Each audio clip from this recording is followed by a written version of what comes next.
Study IQ IAS, आपका selection हमारा mission. Hello everyone, मेरा नाम है रणधीर सिंह और मैं आप सबका स्वागत करता हूं UPSC CSC study IQ YouTube channel पे। दोस्तों, आखिरकार क्या है पाकिस्तान की 1000 कट स्ट्रैटेजी? आखिरकार कैसे प्रॉक्सी वॉर का इस्तेमाल करके जब से पाकिस्तान बना है वो इंडिया को डिस्टेबलाइज करने की कोशिश कर रहा है? कैसे एक टाइम पे जो पाकिस्तान की आइडियोलॉजी थी कि we will wage 1000 wars against India to protect our sovereignty, to get Kashmir back, to make Kashmir part of Pakistan, कैसे ये 1000 वॉर स्ट्रैटेजी से वो बदले किसमें मेरे दोस्तों? आपका 1000 cut strategy.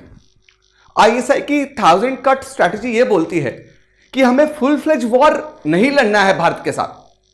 Full fledge war लड़ने से अच्छा है हम एक बहुत ही एफोर्डेबल वॉर जो है जिसमें कम नुकसान पहुंचा के अपने आप को, भारत को डिस्टेबलाइज किया जा सकता है। आज हम इस वीडियो में यही जानने वाले हैं। और जब शुरुआत में पाकिस्तान ने ये प्रॉक्सी वॉर करना स्टार्ट किया भारत के खिलाफ, जैसे मोहम्मद को, लश्कर ए तोयबा को एक्टिव किया, तो what was the reaction of Indian government at that time? और कैसे 2016 के बाद जो भारतीय सरकार यानी भारत का जो रिस्पॉन्स था, it became offensive to defensive, आज हम इसी वीडियो में जानने वाले हैं। मेरे दोस्तों, आपको पता है कि पार्टीशन जब हुआ तो JNK ने डिसाइड किया स्टैंड स्टिल करने के लिए। उस वक्त JNK के जो महाराजा थे वो डोगरा डायनेस्टी के महाराजा हरि सिंह थे, जिन्हें बोला कि अभी मुझे थोड़ा टाइम दीजिए, मुझे सोचने का टाइम दीजिए, जिसके लिए उन्होंने स्टैंड स्टिल एग्रीमेंट भारत और पाकिस्तान दोनों के साथ साइन किया। बट पाकिस्तान को कहीं ना कहीं लगता था कि JNK जो है वो अपने आप को इंटीग्रेट करवा देगा इंडिया के साथ। उसी को लेकर मेरे दोस्तों उन्होंने ऑपरेशन गुलमर्ग को स्टार्ट किया, जिसमें हजारों लोगों की जान गई और जिसमें मेरे दोस्तों कहीं 1000 स्क्वायर किलोमीटर का एरिया जो है उन्होंने इलीगली ऑक्युपाई कर लिया, जिसको आज के टाइम पे पाकिस्तान ऑक्युपाइड जम्मू एंड कश्मीर बोलते हैं।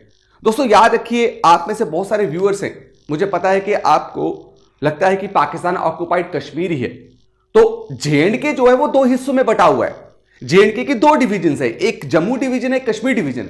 आपको पता है जम्मू डिवीजन का मेजॉरिटी ऑफ द एरिया जो है वो है पाकिस्तान की इलीगल ऑक्यूपेशन में। तो पाकिस्तान ऑक्युपाइड जम्मू एंड कश्मीर में ज्यादातर एरिया जो है जम्मू डिवीजन का इलीगली ऑक्युपाई किया पाकिस्तान ने। और ये रीजन जो है, इसी को तो हम क्या बोलते हैं आज के टाइम पे? Line of control. Line of control 1972 Shimla agreement से पहले लाइन ऑफ कंट्रोल को सीज फायर लाइन बोला जाता था, लेकिन line of control measure bone of contention बना दोनों देशों के बीच में, क्योंकि इस लाइन ऑफ कंट्रोल को Pakistani army with the help of ISI इस्तेमाल करते रही। क्या करने के लिए? कश्मीर को डिस्टेबलाइज करने के लिए। पार्लियामेंट्री जो अटैक हुआ 2001 में, जो सितंबर 2002 में अक्षरधाम टेंपल में जो अटैक हुआ, जो 26/11 का अटैक हुआ, तो इसमें आज आपको मैं इस वीडियो से बताऊंगा कैसे ये सारे अटैक्स जो हैं it is fully supported and planned by Pakistani government, means Pakistani military. मेरे दोस्तों यहां पे लिखा हुआ है कि आप अगर देखेंगे कि कहीं दशकों से, राइट, कहीं दशकों से पाकिस्तान क्या कर रहा है? प्रॉक्सी वॉर स्ट्रेटजी अपना रहा है। प्रॉक्सी वॉर का मतलब मैं बहुत सिंपली अगर आपको बताऊं तो मतलब यह हो गया कि एक मेरे दोस्तों आपका A नाम का शख्स है, उसकी लड़ाई है B नाम के बंदे के साथ, लेकिन वो डायरेक्टली B नाम के बंदे के साथ नहीं लड़ रहा, राइट, क्योंकि उसे पता है कहीं ना कहीं B नाम का बंदा भी बहुत पावरफुल है, तो ये वापस रिटेलिएट करेगा अगर मैं डायरेक्ट लड़ूंगा। तो क्यों ना मैं किसी को बीच में बिचौला बना दूं, ऐसा बिचौला जिसका मेरे साथ कनेक्शन मिलना ऑलमोस्ट टफ हो जाए इसके लिए। और इसी बिचौले की मदद से, जिसको हम नाम देते थे C, यही अब मेरे सारे जो है अटैक्स, मेरे सारे जो है ऑब्जेक्टिव फुलफिल करेगा, मतलब इसको टारगेट करने में यही काम हो रहा है। अब A को आप समझ लो पाकिस्तान और B को समझ लो आप इंडिया, राइट। अब पाकिस्तान एक टाइम पे क्या करता था, मैं आपको अगर बताऊं, जब जुल्फकार अली भुट्टो, जो बाद में फांसी चढ़ा दिए गए थे, अगर आपको पता होगा, right, he was in 1965 he was a foreign minister of Pakistan. 1965 में इस बंदे ने UN में जाके ये बोला, यूनाइटेड नेशंस में ये बोला कि हम जो है हजारों जंगें लड़ेंगे हम। किसके लिए? किसके खिलाफ? भारत के खिलाफ, क्योंकि हमारी आइडियोलॉजिकल हॉस्टिलिटी है और हमारी जो आइडियोलॉजिकल जो सिमिलैरिटी है वो किसके साथ मिलती है? J&K में कुछ ऐसी जगहें हैं जहां पे लोग हमारे साथ जुड़ना चाहते हैं, जैसे उनमें से एक क्या था आपका कश्मीर। तो हम उनको अपने साथ जोड़ने के लिए, हम उन आइडियोलॉजिकल कम्युनिटी को अपने साथ एमैल्गमेट करने के लिए हम इंडिया के खिलाफ जो है हजारों युद्ध डायरेक्ट लड़ेंगे। जब 1965 की वॉर हुई आपको पता होगा, फिर 1971 में भी हम डायरेक्ट फाइट की। लेकिन उसके बाद क्या हुआ, पाकिस्तान का एक बहुत स्मार्ट जो जनरल जिसका नाम था जिया उल हक, अगर आपको पता हो, ये है जिया उल हक। जिया ul Haq was very smart. इसने 1980s में कहा कि नहीं भाई, अब हम डायरेक्ट वॉर तो नहीं लड़ेंगे, अगर हम डायरेक्ट वॉर लड़ते हैं तो हमारा बहुत नुकसान हुआ है। 1965 में हमारा जान का नुकसान हुआ, माल का नुकसान हुआ, राइट। हम इकोनॉमिक क्राइसिस में चले गए। तो हम rather than fighting a full fledge war with India, हमें क्या करना चाहिए, उसी आइडियोलॉजी, उसी तरीके को, उसी प्लान को अपनाना चाहिए जो यूएसए और सऊदी अरेबिया ने कहां अपनाया था, अफगानिस्तान में सोवियत यूनियन को मेरे दोस्तों भगाने के लिए। अगर मैं आपको बताऊं तो ये देखिए, आप रशिया आज के टाइम तो ये नहीं है, लेकिन रशिया एक टाइम पे मेरे दोस्तों यूएसएसआर बोलते थे, सोवियत यूनियन, ये एरिया था रशिया के पास, राइट। उस वक्त इसे कहा जाता था सोवियत यूनियन। अब सोवियत यूनियन अगर आपको पता हो, ये कम्युनिज्म आइडियोलॉजी को बिलोंग करता था, राइट। और इसी की तो फाइट थी, जो कोल्ड वॉर में जो फाइट हुई यूएसए और यूएसए के अलायंस के साथ, वो फाइट क्या थी, आइडियोलॉजी की। ये कम्युनिज्म प्रीच करते थे। अब अफगानिस्तान में उस वक्त 1970s की बात मैं आपको बता रहा हूं, उस वक्त जो सरकार बनी उसकी आइडियोलॉजी जो है, पॉलिटिकल आइडियोलॉजी, वो पूरी किसके साथ आपकी जुड़ती थी, सोवियत यूनियन के साथ।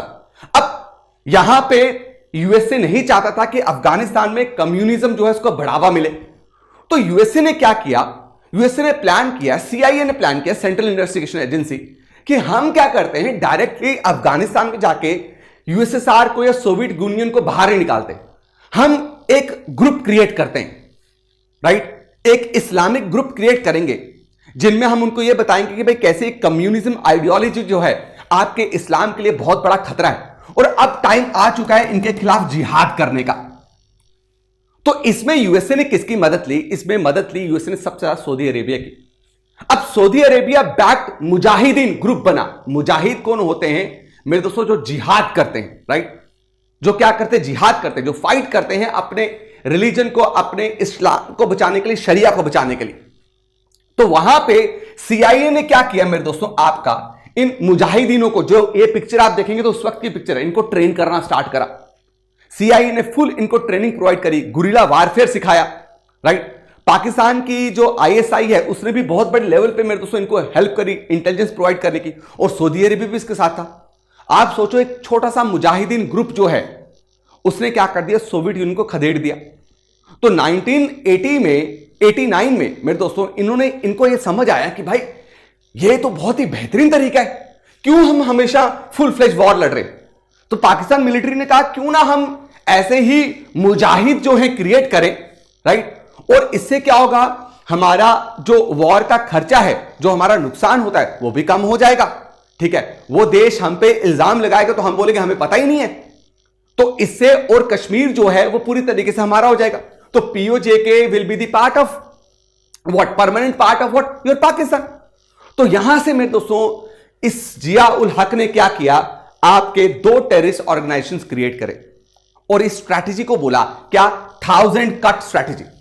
1000 कट स्ट्रैटेजी क्या था कि थोड़े थोड़े जख्म दो, हजारों कट लगाओ, इनको एक एक करके कट लगाओ, इनको ब्लीड होने दो, इनको ब्लीड होने दो, ना कि सीधा इनका सर कलम करो, इनको ब्लीड होने दो 1000 कट लगा के, हजारों, और आहिस्ता आहिस्ता कट लगाएंगे और आहिस्ता आहिस्ता इसको मारना, आहिस्ता इसको डिस्टेबलाइज करना है। और वो कैसे होगा, वो होगा मेरे दोस्तों ऐसे ही मुजाहिद ग्रुप क्रिएट करके। वहां से जन्म हुआ मेरे दोस्तों जैश ए मोहम्मद, किसका, जैश ए मोहम्मद और लश्कर ए तोयबा का। आईएसआई पाकिस्तान की जो इंटेलिजेंस ऑर्गेनाइजेशन है, इसने फुल सपोर्ट जो है प्रोवाइड किया किसको, इन मुजाहिदीनों को। इन्होंने रिक्रूटमेंट करना स्टार्ट करा, लॉन्च पैड बनाना स्टार्ट करे। इन्होंने ये देखा कि एलओसी के पास कौन सी ऐसी जगहें हैं जहां पे इजीली इन्फिल्ट्रेट किया जा सकता है, जहां से अंदर घुसा जा सकता है। और यहां पे बहुत बड़े लेवल पे पाकिस्तानी आर्मी को भी मेरे दोस्तों इनके साथ भारत में इन्फिल्ट्रेट करवाया जाता था। आपका जम्मू डिवीजन में राजौरी पुंछ की बात कर रहा हूं जो आज इतने हिट हुए हैं, आपके कश्मीर डिवीजन में ये क्या करते थे, इन्फिल्ट्रेट करते थे और यहां पे इन्होंने यूथ को रेडिकलाइज करना स्टार्ट करा। यहां की जो लोकल जो आपका लॉ एंड ऑर्डर है उसको पूरी तरह से डिसरप्ट कर दिया। और जैश ए मोहम्मद और लश्कर तोयबा यही बहुत बड़े लेवल पे रिस्पॉन्सिबल हुए क्या करने के लिए, कश्मीरी यूथ को रेडिकलाइज करने के लिए। और 1989 में आप देखिए कितना बड़ा कांड हुआ, कितनी मेजर मिलिटेंसी कश्मीर में 1989 में देखा है। आप याद कीजिए कश्मीरी पंडित जो हैं वो कश्मीर से जो भागे। अब हम इल्जाम लगाए कि भाई ये जो है पाकिस्तान बैक्ड है, ये आईएसआई बैक्ड है, पाकिस्तान इसको माने ना। आप देखिए इसको प्रूफ करने में आपको टाइम लगेगा, राइट। फिर 2001 में जैश ए मोहम्मद और लश्कर तोयबा के मिलिटेंटों ने, इन मुजाहिदीनों ने क्या किया मेरे दोस्तों, आपका पार्लियामेंट में अटैक किया। फिर उसके बाद 26/11 अटैक 2008 में। सब के सब कनेक्शंस जो हैं प्रूफ के साथ भारत ने दिए कि भाई इसके पीछे इन्वॉल्व है जैश ए मोहम्मद और लश्कर तोयबा। अक्षरधाम में जो 2002 अक्षरधाम गांधीनगर में जो उस मंदिर में अटैक हुआ जिसमें 33 लोग मारे गए थे, इसमें भी जैश ए मोहम्मद और लश्कर तोयबा इन्वॉल्व थे। और जब ये बात रखी गई कि अब इसका रिस्पॉन्स क्या होगा, बात यही थी ना कि इसको हम रिस्पॉन्स कैसे करेंगे, वो बहुत इंपॉर्टेंट है। रिस्पॉन्स जो था वो मैं थोड़ी देर के बाद डिस्कस करूंगा आपसे। फिर रिसेंट क्या होता है, आपका पहलगाम अटैक होता है, उड़ी अटैक हुआ, पुलवामा अटैक हुआ। पहलगाम अटैक में हमें समझ आ गया कि भाई पाकिस्तान बाज नहीं आने वाला है, पाकिस्तान रुकने वाले नहीं है, पाकिस्तानी मिलिट्री रुकने वाली नहीं है। ये अभी भी अपने 1000 कट स्ट्रैटेजी को इन्होंने क्या करके रखा है, पूरी तरह से एक्टिवेट करके रखा है। वहीं पे अगर आप देखेंगे आपको पता चलेगा कि जब ये पहलगाम अटैक हुआ तो उससे 3 से 4 दिन पहले पाकिस्तान का chief of army staff, right, general Asim Munir ने सीधा बोला कि भाई ये जो कश्मीर है ये जगलर वेन है, राइट। एक एग्रेसिव इंटेंट जो है देखने को मिला इस चीफ ऑफ आर्मी स्टाफ से। वहीं पे जो रेजिस्टेंस ग्रुप जिसने बाद में ये बोला कि भाई पहलगाम में जो अटैक हुआ है उसमें इस ग्रुप का इन्वॉल्वमेंट है, तो ये रेजिस्टेंस ग्रुप आपका 2019 के बाद क्रिएट किया गया था। और ये भी क्रिएट किसने किया है, ये भी प्रॉक्सी ग्रुप है किसका, आपका लश्कर तोयबा का। अब मेरे दोस्तों हम समझते हैं कि हमारा रिस्पॉन्स कैसे होता था।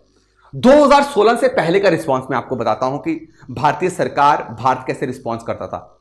Bharat at an international level Pakistan को आइसोलेट करने की कोशिश करता था हमेशा। डिप्लोमेसी मतलब कोई अटैक नहीं होगा, कोई पाकिस्तान में हम घुस के उनको नहीं मारेंगे। सिंपल सी बात है, हम इंटरनेशनल ऑर्गेनाइजेशंस के पास जाएंगे, हम यूएन के पास जाएंगे, हम एफएटीएफ के पास जाएंगे। कौन है ये एफएटीएफ? इसको बोलते हैं फाइनेंशियल एक्शन टास्क फोर्स। क्या बोलते हैं? Financial action task force. हम फाइनेंशियल एक्शन टास्क फोर्स के पास जाएंगे जिसका काम क्या है, किसी भी कंट्री को ग्रे लिस्ट में डालना, और अगर वो सुने ना, माने ना, फिर उसको ब्लैक लिस्ट कर देना। पहले ग्रे लिस्ट में डालना, फिर ब्लैक लिस्ट में डालना। इसका मतलब क्या है कि उस कंट्री को चेतावनी है ग्रे लिस्ट में डालने से। चेतावनी यह है कि अगर तुमने मिलिटेंसी को रोका नहीं, टेरर फंडिंग नहीं रोकी, या आपका ड्रग ट्रैफिकिंग नहीं रोका, या कोई इलिसिट बिजनेस नहीं रोका, तो आपके ऊपर बहुत सारे इकोनॉमिक सैंक्शंस लगेंगे। रिफॉर्म लाइए, कानून लाइए, मनी लॉन्ड्रिंग जो है लॉज आपके स्ट्रांग होने चाहिए, और अगर आप ये नहीं करते तो आपको ब्लैकलिस्ट कर दिया जाएगा। अभी ब्लैकलिस्ट कंट्रीज कौन कौन सी है? ईरान है, नॉर्थ कोरिया है, म्यांमार है। Are you getting my point? तो ये इकोनॉमिक टूल्स यूज किए जाते थे कि भाई हम क्या करें, मैक्सिमम देशों को के सामने जाके इसको डिफेम करें, नेम शेमिंग हो इसकी कि भाई ये इन्वॉल्व है इतने लोगों को मारने के लिए, तो आप इसके साथ क्यों ट्रेड कर रहे हो, राइट। लेकिन हमने हमेशा मिलिट्री रिस्पॉन्स को अवॉइड किया। अब हमने मिलिट्री रिस्पॉन्स को क्यों अवॉइड किया? क्योंकि भारतीय सरकार उस वक्त ये सोचते थे कि हम क्या है, ये क्या है, पाकिस्तान एक न्यूक्लियर कंट्री है। ये ना हो कि ये अगर हम कोई मिलिट्री रिस्पॉन्स करें तो ये क्या हो जाए, न्यूक्लियर वॉर में आपका ये कन्वर्ट हो जाए और कहीं न्यूक्लियर युद्ध ना हो जाए, क्योंकि दोनों देश न्यूक्लियर पार्ट कंट्री हैं, राइट। और मेरे दोस्तों ग्लोबली भी बहुत सारे देशों से यह प्रेशर आता था कि आप पीस मेंटेन करें, मिलिट्री रिस्पॉन्स ना करें, राइट। लेकिन पाकिस्तान कभी रुका नहीं। 2016 के पहले की बात कर रहा हूं। पाकिस्तान ने 2016 के बाद उड़ी अटैक किया, पुलवामा अटैक किया, फिर मेरे दोस्तों रियासी में अटैक हुआ, फिर अब रिसेंटली पहलगाम में अटैक हुआ। तो अब हमें समझ आया कि यार बहुत हो गया। जब उड़ी अटैक हुआ ना, उड़ी अटैक में it was for the first time, क्या ये पहली बार था कि इंडिया ने ऑफेंसिव मिलिट्री एक्शन लिया। याद रखिएगा, आपके मेंस पॉइंट ऑफ व्यू से बहुत इंपॉर्टेंट है। जो उड़ी अटैक हुआ था उसके बाद जो हमने सर्जिकल स्ट्राइक करी, जो हमने अपने स्पेशल फोर्सेस को भेजा, राइट, एलओसी क्रॉस करके वहां पे लॉन्च पैड को तबाह करने के लिए, राइट, मिलिटेंट ऑर्गेनाइजेशन को नुकसान पहुंचाने के लिए, दिस वॉज द फर्स्ट आपका रिएक्शन टू पाकिस्तान कि भाई अब जो है, अब डिप्लोमेसी नहीं चलेगी, अब हम ग्लोबल प्रेशर के बारे में नहीं सुनेंगे, अब हम घुस के मारेंगे। फिर उसके बाद पुलवामा अटैक होता है जिसमें 40 सीआरपीएफ जवान जो है वो शहीद हो जाते हैं। फिर हमने सोचा कि यार ये तो सुनने वाला तो है ही नहीं, ये तो बाज आने वाला है ही नहीं। फिर हमने मेरे दोस्तों एयर स्ट्राइक करी, जिसको हम बालाकोट एयर स्ट्राइक बोलते हैं, और वो भी कहां पे, पाकिस्तान के खैबर पख्तूनख्वा में, जहां पे हमने बहुत सारे मिलिट्री लॉन्च पैड उड़ा दिए थे। बहुत बड़े लेवल पे इनको नुकसान पहुंचा।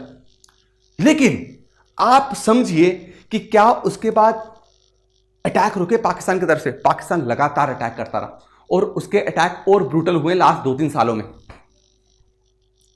फिर हमने पहलगाम अटैक के बाद क्या किया है, ऑपरेशन सिंदूर लॉन्च किया। माय डियर फ्रेंड, शुरू में मैं ये सोच रहा था कि भाई सीज फायर इतने जल्दी नहीं होना चाहिए था, लेकिन I am telling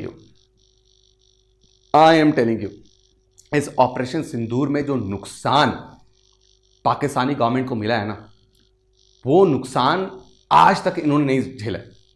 operation Sindoor 1971 war के बाद सबसे लार्जेस्ट मिलिट्री स्ट्राइक रही है। और इसकी खास बात पता है क्या थी? इसमें हमने क्या किया, पहली बार एयरफोर्स, राइट, पहली बार आपकी इंडियन आर्मी और नेवी तीनों इन्वॉल्व थे। कम से कम हमने 9 जगहें जो हैं उनको स्ट्राइक किया, राइट। उसमें से आपकी जो जगहें थी, जैसे 4, जैसे आपका एक आ गया भावलपुर, राइट, जो जैशे मोहम्मद का हेडक्वार्टर है, फिर मुरीद के, फिर चक अमरू, सियालकोट, ये सारे आईबी क्रॉस करके हमने अटैक किए। और बाकी मुजफ्फराबाद देखोगे, कोटली देखोगे, गुलपुर देखोगे, भिंबर देखोगे, तो ये एलओसी के उस पार थे। लेकिन बहुत बड़ी बात थी कि इस बार इंटरनेशनल बॉर्डर हमने क्रॉस करके क्या किया मेरे दोस्तों, इन एरियाज को उड़ाया। कम से कम 28 मिसाइल जो है वो दागी गई और भावलपुर में सबसे ज्यादा नुकसान पहुंचा। मैंने जैसे आपको बोला कि इंडिया की सबसे लार्जेस्ट मिलिट्री स्ट्राइक थी क्या, सिंस 1971 वॉर। लेकिन ऑपरेशन सिंदूर में आप एक रिएक्शन जो पाकिस्तान की तरफ से देखोगे वो बड़ा दिल दहलाने वाला था। वो क्या था? टर्की में ड्रोन। टर्की ने मेरे दोस्तों बड़े लेवल पे एम्युनिशन प्रोवाइड करे, ड्रोन प्रोवाइड करे, राइट, ऑपरेशन सिंदूर को रिएक्ट करने के लिए। Turkey was the only country जिसने ओपनली कंडेम किया है इंडिया ने जो स्ट्राइक करी पाकिस्तान में। Just imagine, right. और फिर उसके बाद जम्मू, उधमपुर, राइट, आपका श्रीनगर, इन जगहों में हमने क्या देखा, ड्रोन अटैक हुए। पठानकोट, इनमें क्या हुए, ड्रोन अटैक किए। लेकिन S-400 बहुत बड़े लेवल पे एक्टिव था और हमने इसको न्यूट्रलाइज कर दिया। आप अगर देखेंगे कि इतना बड़ा नुकसान हुआ कि पाकिस्तान वेंट टू यूएसए कि भाई ऐसी पॉसिबिलिटी है कि जिस तरीके से अटैक हो रहे हैं, ये ना हो कि हमारे कंट्रोल से सब कुछ निकल जाए, right, and it goes into what, your nuclear escalation. और फाइनली जो है सीज फायर, और अभी याद रखिए सीज फायर नेगोशिएशंस चल रही हैं। सीज फायर नेगोशिएशंस बहुत बड़े लेवल पे इंडिया ने बोला है कि भाई in future any terror attack will be considered as what, your act of war. इसको एक्ट ऑफ वॉर माना जाएगा।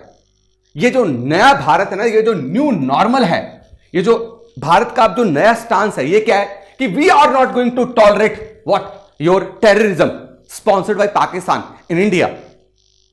किसकी आड़ में? Nuclear cover. आपके न्यूक्लियर कंट्री हैं तो आप यही कुछ करते रहेंगे। We are willing to use military power. हम डिप्लोमेटिकली भी आपको प्रेशराइज करेंगे, हम आपको आइसोलेट करेंगे। अगर आपने देखा हो मिनिस्ट्री ऑफ एक्सटर्नल अफेयर्स ने कितने बड़े लेवल पे, मिनिस्ट्री ऑफ डिफेंस ने दूसरे देशों के एम्बेसडर, लीडर्स के साथ उन्हें कांटेक्ट किया और लगातार वो ट्वीट कर रहे थे कि हमने जो है कंडेम किया, कंट्रीज को बोला और कंट्रीज सपोर्ट कर रही कि हाँ भाई ये नहीं होना चाहिए था। इकोनॉमिक प्रेशर डालने की हमने कोशिश करी, क्रॉस बॉर्डर रिटेलिएशन करा। अब अगर आप देखोगे तो यहां पे समझिए कि जो रूल ऑफ एंगेजमेंट है उसमें पैराडाइम शिफ्ट आया है। भारत अब पूरी तरीके से डिफेंसिव से ऑफेंसिव से क्या बन चुका है, आपका डिफेंसिव बन चुका है। सॉरी, डिफेंसिव से पूरी तरीके से क्या बन चुका है, ऑफेंसिव। अब सिर्फ हम डिफेंड नहीं करेंगे, हम पूरी तरीके से आप पे अटैक भी करेंगे। हम घुस के आपके इंफ्रास्ट्रक्चर को तबाह करेंगे, जिसको आप बोलते हो कि ये क्या है, आपकी एडमिनिस्ट्रेटिव बिल्डिंग्स है, सरकारों की बिल्डिंग है, लेकिन उसके अंदर आप टेरर को जन्म दे रहे हो, लोगों को रेडिकलाइज कर रहे हो। Are you getting my point? आप समझ रहे हैं? अब यहां पे आप देखिए, चैलेंज एक बहुत बड़ा है। चैलेंज क्या है? पहलगाम अटैक के बाद पूरे देश में आक्रोश था कि भाई पाकिस्तान को मिट्टी में मिला दिया जाए, पाकिस्तान को तबाह कर दिया जाए, पाकिस्तान बचना नहीं चाहिए, जंग होनी चाहिए। आपने सुना होगा सबने। लेकिन आप मुझे बताओ, इससे चैलेंज पता है क्या होगा? आने वाले जो सरकारें हैं या जो करंट गवर्नमेंट है, हर टेरर अटैक अगर अब होता है, खुदा ना खासा ऊपर वाला करे कि ना हो, वाहिगुरु करे, राम जी करें कि कुछ ना हो, लेकिन अगर मेरे दोस्तों कोई भी अब टेरर अटैक होगा तो सरकार के ऊपर पब्लिक प्रेशर बहुत रहने वाला है, पॉलिटिकल प्रेशर बहुत रहने वाला है टू रिस्पॉन्ड स्ट्रांगली। लेकिन उससे हमारा भी नुकसान होता है। जैसे आप अगर देखेंगे पुंछ में, राजौरी में, खास करके पुंछ जिले में कितने लोगों की जाने गई हैं, उड़ी में कितने घर तबाह हुए, पठानकोट को बहुत बुरी तरीके से अटैक किया गया, राइट। तो खास करके J&K पंजाब वाले रीजन्स में मेरे दोस्तों आपको सबसे ज्यादा पाकिस्तान से रिएक्शन देखने को मिला। वॉर में हम में भी, भारतीय सरकार पे भी बहुत प्रेशर पड़ता है, इकोनॉमिक लॉसेज होते हैं हमें भी। तो हर कोई मेजर अटैक जो है गवर्नमेंट पे, सरकार पे या आने वाली फ्यूचर सरकार पे प्रेशर डालेगा। अब आप पाकिस्तान की वहीं पे हालत देखो तो पाकिस्तान जो है करंटली सिर्फ भारत के साथ ही कॉन्फ्लिक्ट में नहीं है, उसमें इंटरनल इंस्टेबिलिटी बहुत ज्यादा है, इकोनॉमिक क्राइसिस बहुत चल रहा है, उसके पूरी तरीके से इकोनॉमी जो है वो IMF डिपेंडेंट हो चुकी है पूरी तरीके से, राइट। इस्लामिस्ट एक्सट्रीमिज्म बहुत ज्यादा है, बलोच इंसर्जेंसी बहुत ज्यादा चल रही है, तो पॉलिटिकल केओस आपको बहुत देखने को मिलेगा।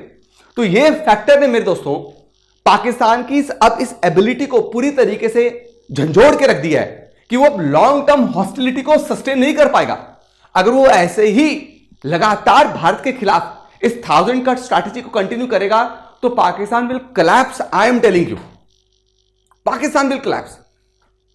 मेरे दोस्तों, मैं उम्मीद करता हूं जो हिस्ट्री मैंने आपके साथ शेयर करी है भारत और पाकिस्तान के कॉन्फ्लिक्ट, किस तरीके से पाकिस्तान रिस्पॉन्सिबल है डिस्टेबलाइज करने के लिए, कंट्री की, भारत की इंटरनल सिक्योरिटी को नुकसान पहुंचाने के लिए, मैं उम्मीद करता हूं आपको समझ आए। कमेंट सेक्शन में जरूर कमेंट करके बताइएगा अगर आपको ऐसे ही कोई जियोपॉलिटिकल और सिनेरियो भारत और पाकिस्तान के बीच में जानने हैं तो I will definitely discuss about it. अब मेरे दोस्तों, आप में से जो भी बच्चे यूपीएससी की तैयारी कर रहे हैं, राइट, और प्लान कर रहे हैं कि भाई हमने जो है लॉन्ग टर्म यानी कि 1.5-2 साल के बाद यूपीएससी में अपीयर होना है, क्योंकि हम अपने सेकेंड ईयर में हैं, थर्ड ईयर में, या अभी हम फर्स्ट ईयर ग्रेजुएशन स्टार्ट करिए, या हम जॉब कर रहे हैं और हमारे पास इतना टाइम नहीं है, लॉन्ग टर्म स्ट्रैटेजी चाहिए, हमें लॉन्ग टर्म प्रिपरेशन चाहिए, तो आपके लिए सबसे बेहतरीन कोर्स यूपीएससी लेके आया है under the sale which is called great knowledge festival sale. अब सबसे पहले इसमें जो सेल जो है ये वैलिड सिर्फ 15 मई तक है। कब तक है? सिर्फ 15 मई तक ही ये वैलिड है, तो इसको मिस मत कीजिएगा। ये फाउंडेशन कोर्स रहने वाला है जिसको हम P2I बोलते हैं। P2I का मतलब क्या हो गया? प्रीलिम से लेके इंटरव्यू तक हर एक स्टेप की तैयारी आपको करवाई जाएगी, राइट। अब मेरे दोस्तों ये मॉर्निंग बैच रहेगा, यानी कि सुबह 8 बजे जो है ये बैच स्टार्ट होगा आपका मेरे दोस्तों, राइट। 8 बजे बैच स्टार्ट होगा। इस बैच में मैं आपको फीचर्स बताता हूं। फीचर्स जो सबसे बढ़िया है दैट इज 1000+ आवर्स की आपको लाइव क्लासेस मिलने वाली हैं।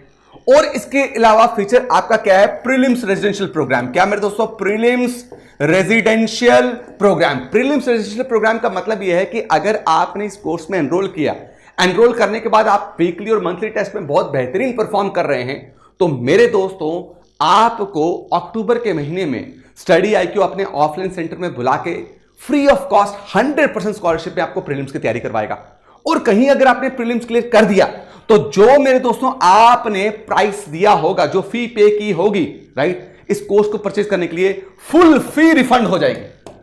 Full fee will be refunded. इसके अलावा मेरे दोस्तों you will be eligible for MRP। MRP क्या हो गया? Mains residential programme. यानी कि अगर आप प्रीलिम क्लियर करते हैं, फुल फी रिफंड के साथ आपको 100% स्कॉलरशिप पे अगेन स्टडी IQ का offline centre Karol Bagh new Delhi में बुलाया जाएगा। आपके रहने का, पीने का, खाने का खर्चा, पढ़ने का सब हमारा होने वाला है। तो इस कोर्स को एनरोल करना नहीं भूलिएगा। 15 May 15 May is the last date. फिर भी मैं आपको दिखा देता हूं कि आपको इस कोर्स में एनरोल करने के लिए आपको क्या करना है। आपको स्टडी IQ की वेबसाइट पे जाना है। स्टडी IQ की वेबसाइट पे जाते ही मेरे दोस्तों आप यूपीएससी एक्सप्लोर कोर्सेज में क्लिक करेंगे। जैसे ही यूपीएससी एक्सप्लोर कोर्सेज में क्लिक करेंगे तो आप देखिए यहां पे है आपका ग्रेट फेस्टिवल। इस ग्रेट फेस्टिवल में आप क्लिक करें, बाय नाउ के ऑप्शन में जाएं, 2 ऑफर्स अवेलेबल में जाके RDX live coupon code apply करेंगे तो you will find the discount. ये है मेरे दोस्तों आपको डिस्काउंट। इतने बेहतरीन फीचर्स के साथ इतना अफोर्डेबल कोर्स आपको नहीं मिलने वाला। मैं उम्मीद करता हूं कि आपको वीडियो बहुत पसंद आई है। जल्दी ज्वाइन कीजिए इस कोर्स में, फिर आपको मिलता हूं। तब तक के लिए सबको जय हिंद, जय भारत मेरे दोस्तों। स्टडी IQ IAS, आपका सिलेक्शन हमारा मिशन।